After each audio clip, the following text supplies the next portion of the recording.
Let's let's go through one more numerical problem. If the velocity of the electron in Bohr's first orbit is 2.19 into 10 to the power 6 meter per second.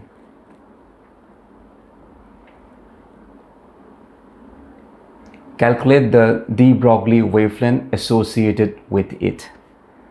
Bohr was able to, according to his postulates and theory, he was able to calculate the exact the radius and the orbits in which the electrons in a hydrogen atom can revolve.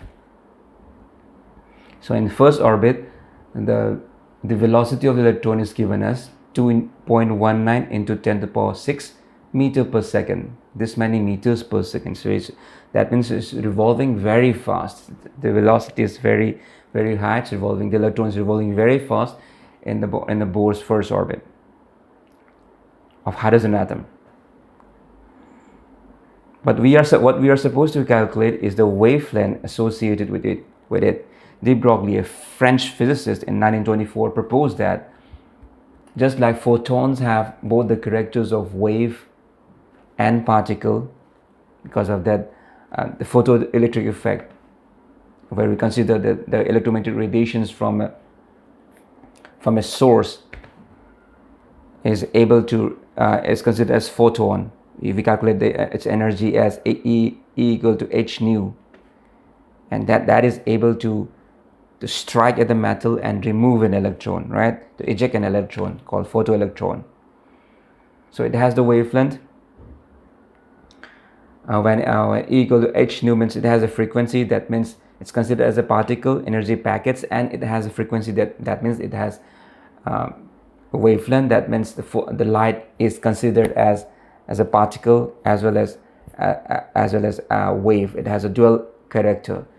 Similarly, Bohr has extended that theory to all the particles, the small subatomic particles, the electrons, and any particle which is moving has some wave character. Every object, if it is moving, will have dual character. It will exhibit the characters of both as an object and as a wave. If it is a wave, then it will have a wavelength. So what he did was he introduced a relationship between the wavelength called de Broglie wavelength for any object or any body which is moving, and it's related to its momentum. It's inversely proportional to its momentum. It's moving means it will have a momentum, which is nothing but the product of the mass and the velocity, and above it is the Planck's constant. So this is the equation for de Broglie equation, calculating the wavelength of any body which is moving and having some momentum. So the Planck's constant, you know the value, 6.626 into 10 to the power minus 34 joules second, and the mass of the electron you need to know, they have not given you, so it's 9.1 into 10 to the power minus 31 kilogram, and the velocity is given 2.19 into 10 to the power 6 meter per second. So what I have done is the number with the powers of 10.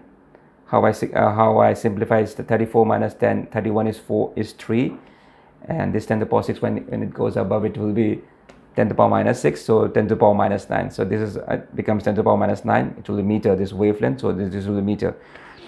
What about this? Here I just multiply 9 by 2, 9 2s are 18. 6 divided by 18, I just ignore the 6.626, so it's approximately 1 by 3. Right, 6 to 18, so 1 by 3 is 0.333. So it's 0.333 into 10 to the power minus 9. It can be written as that 0.333 into 10 to the power 0.333 nanometer. Power minus 9 means nanometer. Or if you if you want to write in picometer, then it will be 10 to the power minus 12. So this decimal will move 3 places, and this will become 10 to the minus 12. 10 to the 12 means pico, and it's 300 meter. So an electron which is revolving with a velocity of 2.19 into 10 to the power 6 meter per second in the first orbit of hydrogen atom will have a wavelength of 333 picometer. So it's a simple question in which you are required to know the relationship between the wavelength and the momentum.